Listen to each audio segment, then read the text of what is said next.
Mauricio Macri, el presidente de la Nación, estuvo presentando justamente lo que es una serie de reformas, sobre todo en lo laboral, para que se tenga en cuenta en todos los estamentos CGT, por supuesto que tengan también en cuenta los empleados, empleadores y un montón de cuestiones más que vamos a tratar de poner blanco sobre negro a través de la gente del CEPA, en este caso de Javier Pérez Ibáñez, que es integrante del CEPA, del Centro de Economía Política Argentina, para saber un poquito entonces más si están, así como lo manifestó el presidente, o hay algunas trampitas, o hay algunas cosas en las cuales tenemos que estar atentos para el futuro. Javier, ¿cómo le va? Muy buenas noches.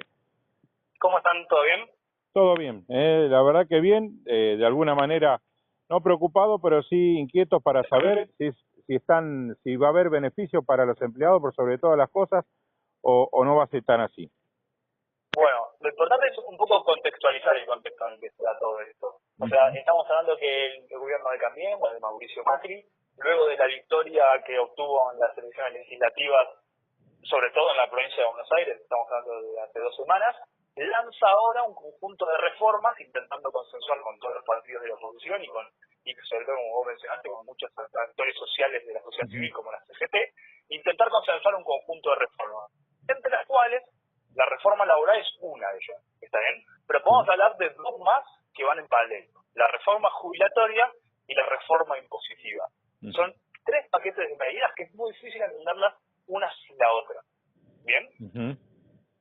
Bueno, primero charlemos en un primer aspecto que es interesante, la reforma impositiva. La reforma impositiva es una larga demanda del sector empresario en Argentina que pretende de alguna manera empezar a conseguir más beneficios económicos con respecto a los impuestos que venían pagando.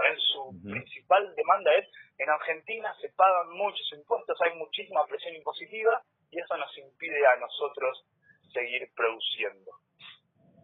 Entre los ejes centrales que organiza esta reforma podemos mencionar la quita de ingresos brutos, sí. sobre todo a nivel provincial, la quita de ingresos brutos, la baja de retenciones que ocurrió en 2015, retenciones a la soja, y muchas particularidades más. Es decir, lo que se está buscando es quitar presión impositiva del sector empresario para que puedan de alguna manera ser más productivos. Pero, como contracara de esto, como contramedida de esto, lo que encontramos es que el Estado, si recauda menos, gasta menos por el otro lado.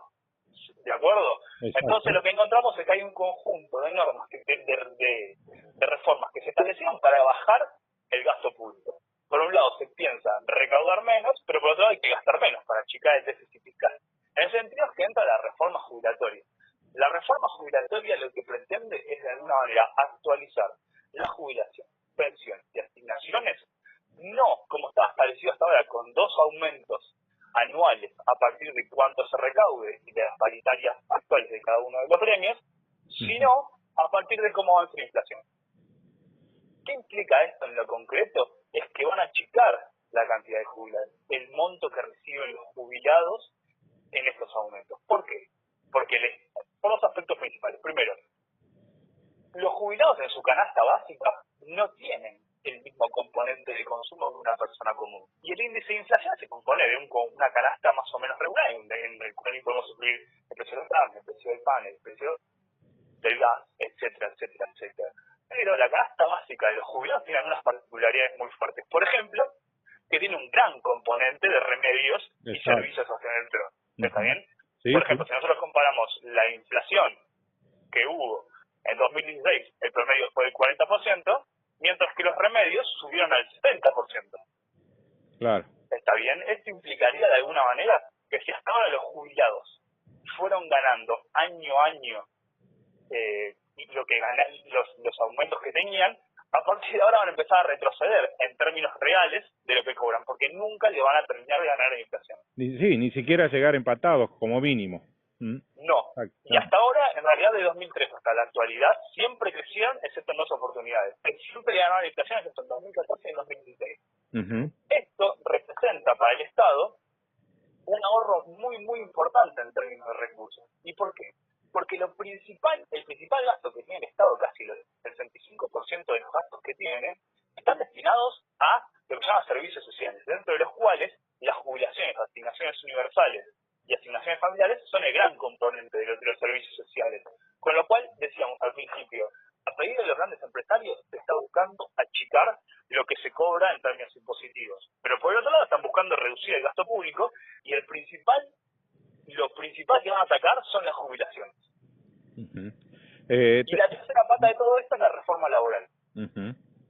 La reforma laboral tiene dos aspectos. Primero, si decíamos que por un lado los empresarios tenían un reclamo en términos de lo impositivo, el otro gran reclamo que tienen sobre la mesa es contratar trabajadores en Argentina es muy, muy caro. Nosotros no podemos contratar a trabajadores actuales porque es muy caro si le comparamos en términos regionales, si lo comparamos en términos internacionales, con lo cual no podemos producir. Y el gobierno les hace una reforma laboral a la medida de ellos.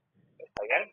Entre las principales características que podemos mencionar, a partir de ahora, si este proyecto de reforma se consensúa y se aplica y se convierte en ley, en Argentina va a ser mucho más barato despedir a una persona. Exacto. A partir de una modificación de un conjunto de cosas, despedir a una persona va a ser mucho más barato. Por otro lado, va a ser mucho más barato contratarlo. ¿Por qué? Porque pretenden reducir las cargas patronales. Más o menos para que todo el mundo entienda esto, cuando nosotros trabajamos en una relación de dependencia formal, nosotros con nuestros propios salarios se nos descuenta un porcentaje que se termina acumulando en nuestra jubilación, pero nuestro patrón también pone otro porcentaje para nuestra jubilación. Lo que pretende en la actualidad con el nuevo plan de reforma es achicar la parte que ponen los patrones a la jubilación de sus trabajadores. Es lo que se llama la reducción de las cargas patronales. Y lo tercero que podríamos decir es, va a intentar modificar fuertemente los convenios colectivos de trabajo. Claro, modificar el artículo 30. Bien, sí, entre otros. Pero para que se entienda más general, digamos, es una modificación de las condiciones en las cuales nosotros somos contratados. Todos los trabajadores tenemos una herramienta que es las negociaciones colectivas, las paritarias, y en ellas no solo negociamos nuestro salario, sino que negociamos las condiciones en las cuales trabajamos. Bueno, trabajo en tal horario, cumplo tal tarea, tengo estas condiciones de seguridad, no puedo yo trabajar en muchos lugares al mismo tiempo, tengo que trabajar en uno.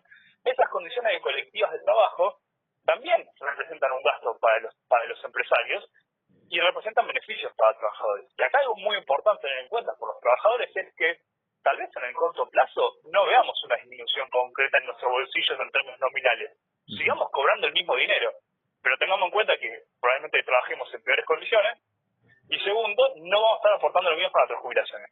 Exactamente, el problema va a ser más adelante y no ahora, que cuando la gente está en la vorágine y por allí no se da cuenta, y ahí va a llegar el inconveniente. Ya hubo voces, como decía yo al principio, la CGT dice que obviamente no va a apoyar este tipo de reforma. La gente de campo también se puso en contra, o lo está analizando, mejor dicho, porque hoy tuve una ronda de entrevista con la gente del campo. Justamente están muy molestas con lo que ha sido el aumento del combustible, porque por un lado le sacan, o le dan en todo caso, pero por el otro lado le sacan con el combustible, porque el combustible está compuesto de muchos impuestos, y allí donde la gente de campo no le cierran los números. Entonces va a ser un tema muy conflictivo este tipo de reforma que quiere implementar el gobierno. Sí. Yo creo igual que va a tener sectores que lo apoyen fuertemente, ¿está bien? Y que va a haber sectores que están empujando. Sobre todo, yo diría esto es a las grandes multinacionales argentinas. Están empujando por este tipo de reformas que les convienen fuertemente. Está bien que sean menos impuestos, que sea más barato contratar a una persona y que el Estado gaste menos. ¿Por qué? Porque uno tendería a pensar en el modelo económico clásico, que digamos, ¿por qué los empresarios están en contra de que haya más salario si luego esto se les convierte en consumo? O sea, hay una idea básica de la economía, digamos, de los 40 y los 50, en el cual hay una relación virtuosa entre salario y consumo. A mayor salario, mayor consumo, mayor producción, y están todos ganando.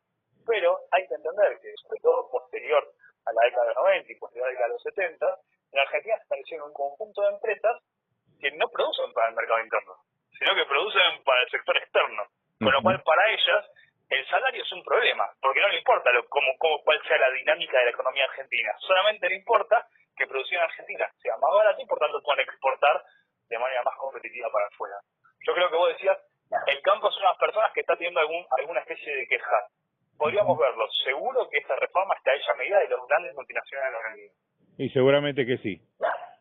Javier, te agradezco infinitamente tu tiempo. Realmente nos has aclarado mucho el panorama y por supuesto la gente que nos va a escuchar también. Así que te agradezco, buenas noches y bueno, ojalá podamos seguir charlando y interiorizando y entender un poquito más de qué van este tipo de reformas. Perfecto, estamos en contacto, saludos. Gracias.